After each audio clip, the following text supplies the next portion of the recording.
Good evening. I hope you're all doing well. I know that it has been many weeks of quarantine here, and we are all learning to run with endurance. Well, I'm running with endurance. I realize I'm wearing a headband. I thought, I don't know if quarantine's revealing my grace or giving me more grace, but we'll cover those up for now.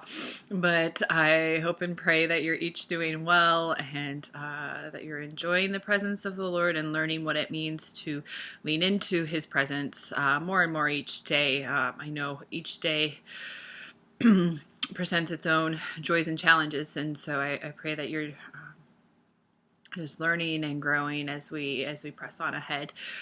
Today we are doing chapter 8, Prayer in the Coming Kingdom, and it is my prayer that this is a very, very powerful piece to you, and it's a little more forward thinking as we look into the future.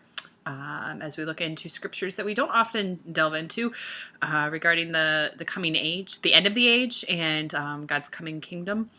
And what I want to do is really explore what having a vision for the return of Christ really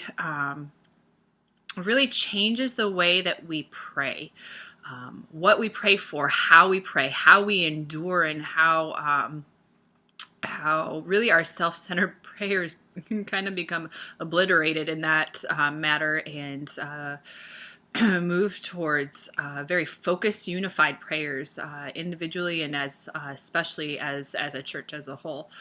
So with that, I actually want to begin with a story. Some of you were involved in watching very fascinating and convicting documentary recently with a church called Sheep Among Wolves. Back in February, about 80 people from Anchor saw this documentary, and it specifically dealt with the persecuted church. We watched volume 1, and it's volume 2. I very much appreciated volume 1, but volume 2 really struck me. And in it, this Iranian woman and her husband moved out of Iran and into the United States because of the oppressive regime that they were under. And they spent several years here in the States. They were believers, and they got involved in the Western church here. And the story that is told is that this woman looked at her husband several years into living here and asked her husband, "Can we please move back to Iran?" And he was absolutely shocked to hear this because for obvious reasons, there was much more freedom in living, freedom in worship, freedom in every way than in Iran. And he looked at her and he asked her, why would you want to move back to Iran? And she said, "I sense a sleepiness in the church in the West that I never sensed in Iran."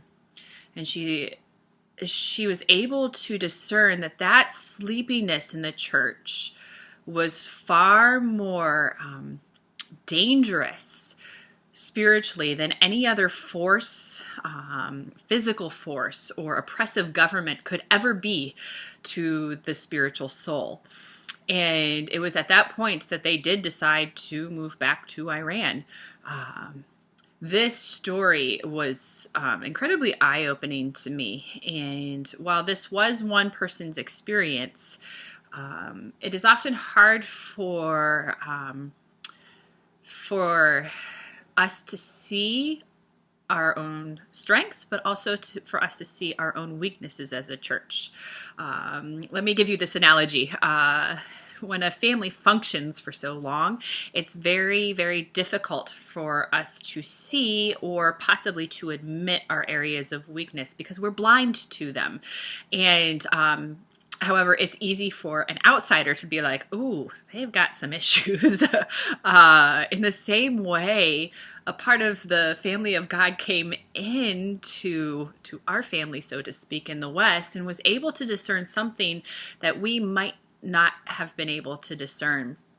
And I found this incredibly convicting, and asking myself, am I sleepy in any way in my faith?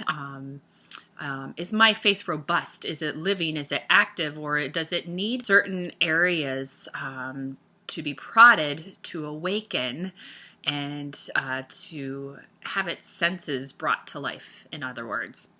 And so I want you to take a moment. In question number 1 in your study guide today, I want you to ask yourself, is the church in the West sleepy in any way, especially in regards to prayer?